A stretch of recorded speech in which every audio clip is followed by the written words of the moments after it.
Welcome back to that handicapping show. I'm Claire Novak, joined by Frank Angst. Today we're going to take a little break from the Derby chaos and talk about the Derby trial, $150,000 added grade 3 for 3-year-olds going a mile at Churchill Downs. This is part of the Downs After Dark card with a post time of 10:01 p.m.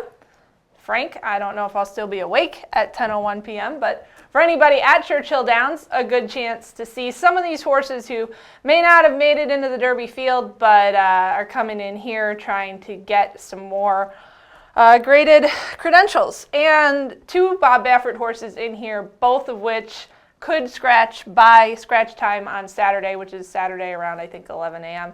Bayern, who is 23rd on the Derby points list, and Shitu, who has made it into the field. Baffert said he will scratch Shitu out of this race to run in the Derby.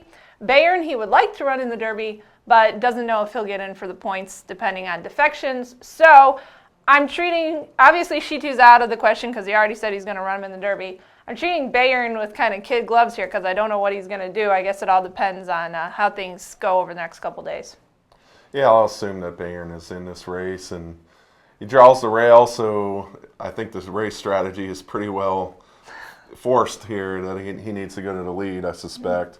I landed on a horse that I think will be on the outside in a tracking position, which is Spot, who I also took in the Florida Derby, and that didn't work out so well. But now Spot is going back to one-turn racing, which he seems to prefer. And the Swale was just so impressive to me. Hoping that he runs back to that form. He has fallen into a bit of the every other race too, and this is falling on one of his good races.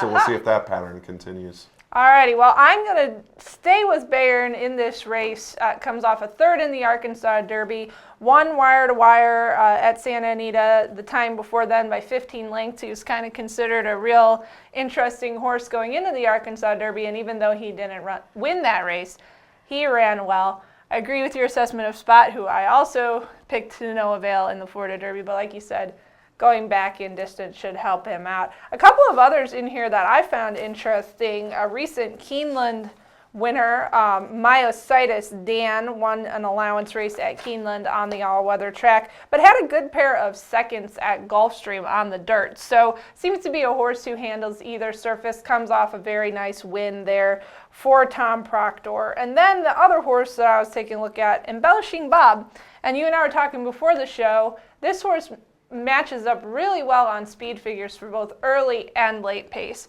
So I like the fact that he comes off a 4-length victory March 29th at Fairgrounds, seemed to handle that very well. 6 furlongs, does get the stretch out here, but it's not like he's stretching out to mile 16th, mile and the 8th, and I think he could stand a chance to be right there for maybe a little bit more of a price.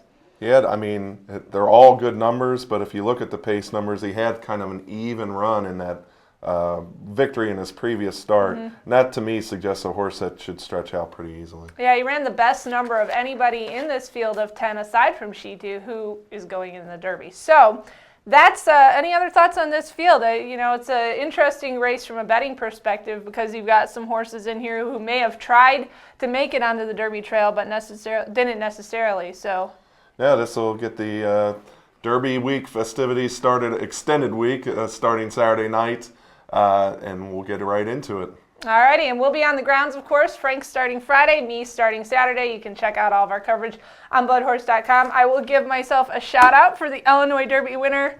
I wish that I had bet the Illinois Derby winner. $21.60 is very nice, but thanks Team Cassie for that. That was a pretty exciting race with Midnight Hawk, and I almost called him Midnight Loot. Midnight Hawk and Dynamic Impact battling down to the line. Some horses I suspect we could see in the Preakness and the Derby trial as well.